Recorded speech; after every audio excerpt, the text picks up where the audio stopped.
संयुक्त राष्ट्र ने अपनी एक रिपोर्ट में दावा किया कि दुनिया के 33 देशों में पानी का संकट बढ़ने वाला है, जिनमें पाकिस्तान भी शामिल है और वो सबसे संवेदनशील देशों में एक है। पाकिस्तान की मीडिया ने यह मुद्दा जोर शोर से उठाया और दावा किया कि पाकिस्तान में अब पानी के लिए भी मारामारी होगी। मतलब पहले आटा, फिर तेल और अब पानी भी पाकिस्तान के लोगों के लिए आफत बनेगा, क्योंकि संयुक्त राष्ट्र ने अपनी एक रिपोर्ट में दावा किया कि दुनिया के 33 देशों में पानी का संकट बढ़ने वाला है, जिनमें 22 देश ऐसे हैं जिन्हें पानी के लिहाज से असुरक्षित कैटेगरी में रखा गया और इन 22 देशों में पाकिस्तान भी शामिल है।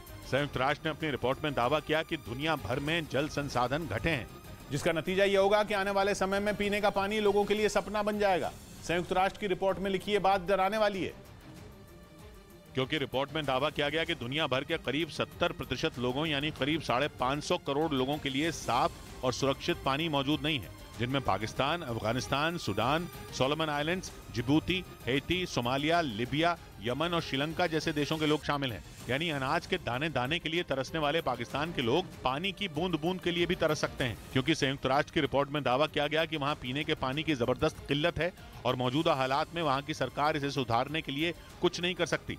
इधर दिल्ली पुलिस ने सोशल मीडिया के जरिए लड़कियों को ब्लैकमेल करने के आरोप में एक लड़के को गिरफ्तार कर लिया। पुलिस के मुताबिक वो फर्जी अकाउंट बनाकर लड़कियों से बात करता था, फिर उनकी तस्वीरों को एडिट करके वायरल करने की धमकी देता था। आरोप है कि उन तस्वीरों के बदले वो उन लड़कियों पर संबंध बनाने का दबाव डालता था। पुलिस के मुताबिक उसने यूएई के मोबाइल नंबर से कई फेक अकाउंट बनाए थे, जिसकी लोकेशन उन्हें पंजाब के कपूरथला में मिली, जहां से उन्होंने आरोपी को गिरफ्तार कर लिया।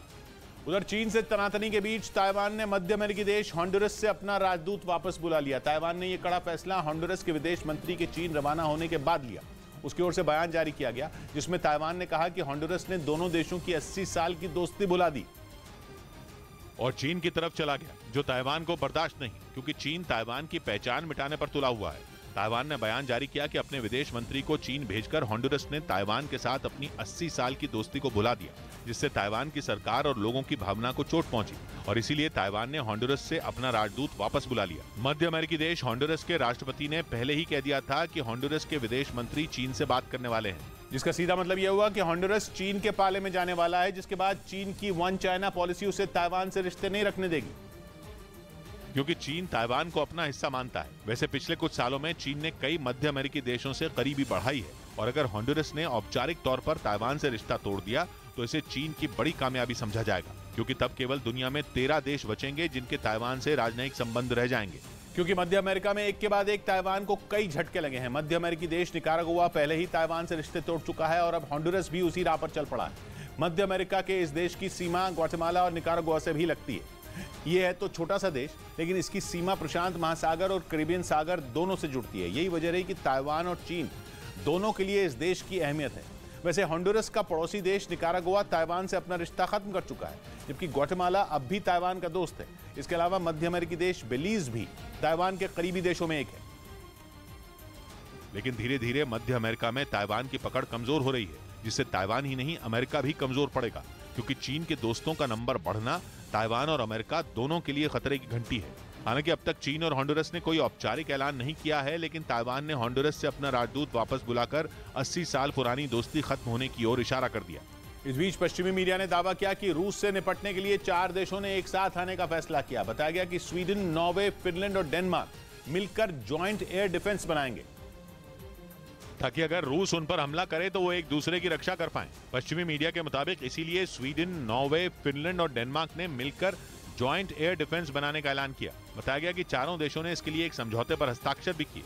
असल में यूक्रेन पर हमले के लिए ये देश रूस का विरोध करते आए हैं, इसीलिए अब ये रूस के खिलाफ अपनी तैयारी मजबूत करना चाहते हैं, ताकि अगर रूस कभी इनसे भिड़ने की कोशिश करे तो उसे मुंहतोड़ जवाब दिया जा सके।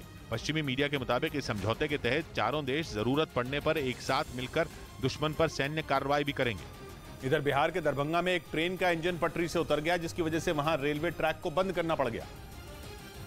हालांकि गनीमत यह रही कि किसी को कोई नुकसान नहीं पहुंचा। घटना की जानकारी मिलने के बाद रेलवे के अधिकारी और कर्मचारी वहां पहुंच गए। कई घंटों की मेहनत के बाद इंजन को दोबारा ट्रैक पर लाया गया।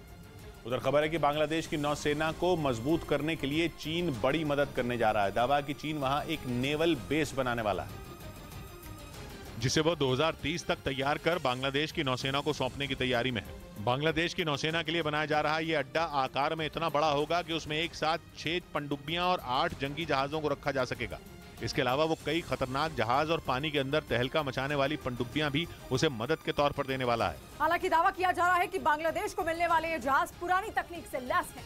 यानी चीन अपना कबाड़ बांग्लादेश को मदद के तौर पर देकर उसे अपने कर्ज के जाल में फंसाने की फिराक में है।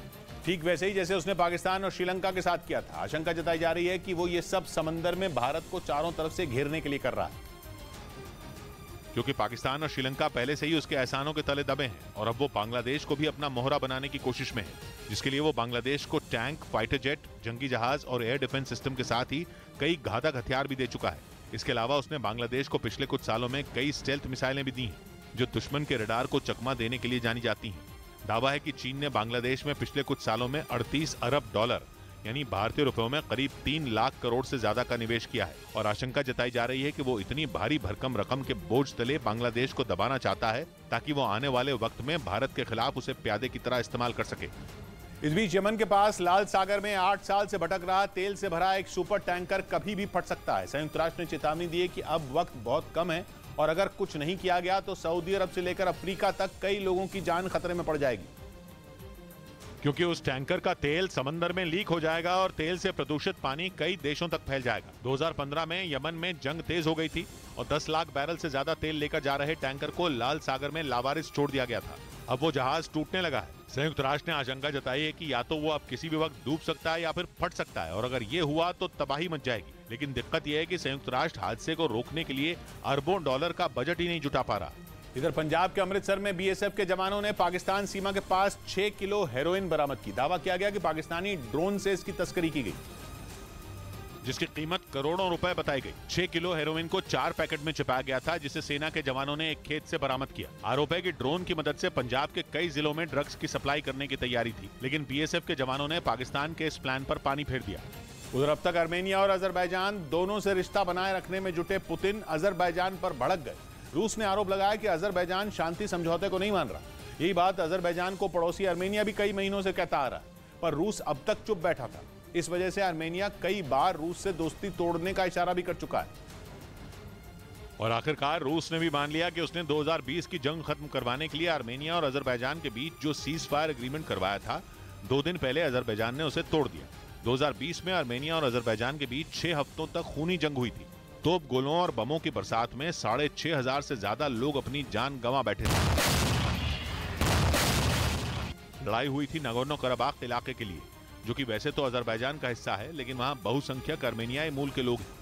इसी वजह से आर्मेनिया और अजरबैजान में कांटे की दुश्मनी है। दोनों एक दूसरे को मरने मारने पर उतारे हों, लेकिन डर है कि उनके बीच की लड़ाई अब पहले से कहीं ज्यादा भयानक होने वाली है, क्योंकि अजरबैजान ने नागोर्नो कराबाख के लोगों का हुक्का पानी बंद करने की कसम खा ली है। और इस बार अजरबैजान की सेना आर्मेनिया और नागोर्नो कराबाख की एक दूसरी सड़क पर भी कुंडली मारकर बैठ गई।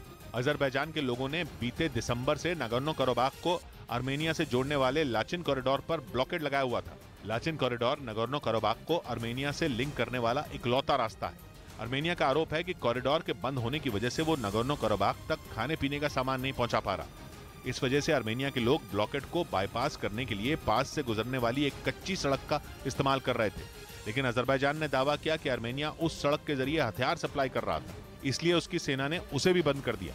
लेकिन ऐसा लग रहा है कि आर्मेनिया के खिलाफ अजरबैजान के तीखे तेवर उस पर भारी पड़ सकते हैं, क्योंकि अजरबैजान का दोस्त तुर्की आर्मेनिया से करीबी बढ़ाता दिख रहा है। दोनों देश एक दूसरे के लिए अपने बॉर्डर खोलने की तैयारी में, जबकि तुर्की नागोर्नो कराबाख की जंग में हमेशा आर्मेनिया के खिलाफ खड़ा रहा है। उसके अजरबैजान को दिए बारकताश ड्रोन ने 2020 की लड़ाई में आर्मेनिया को धूल चटा दी थी, लेकिन अब तस्वीर बदलती दिख रही है। तुर्की और आर्मेनिया के बीच हवाई जहाज तोड़ते हैं, लेकिन 3 दशक से भी ज्यादा वक्त से दोनों का लैंड बॉर्डर बंद है, लेकिन अब उसे भी खोलने की तैयारी है। बताया गया कि पहले बॉर्डर सिर्फ राजनयिकों और दूसरे देशों के नागरिकों के लिए खोला जाएगा। इससे पहले पिछले महीने जब तुर्की भयानक भूकंप से दहला था, तब भी उसने आर्मेनिया से मदद लेने के लिए अपना बॉर्डर खोला था। तुर्की और आर्मेनिया की ये करीबी आने वाले वक्त में अजरबैजान के लिए सिरदर्द भी बन सकती है।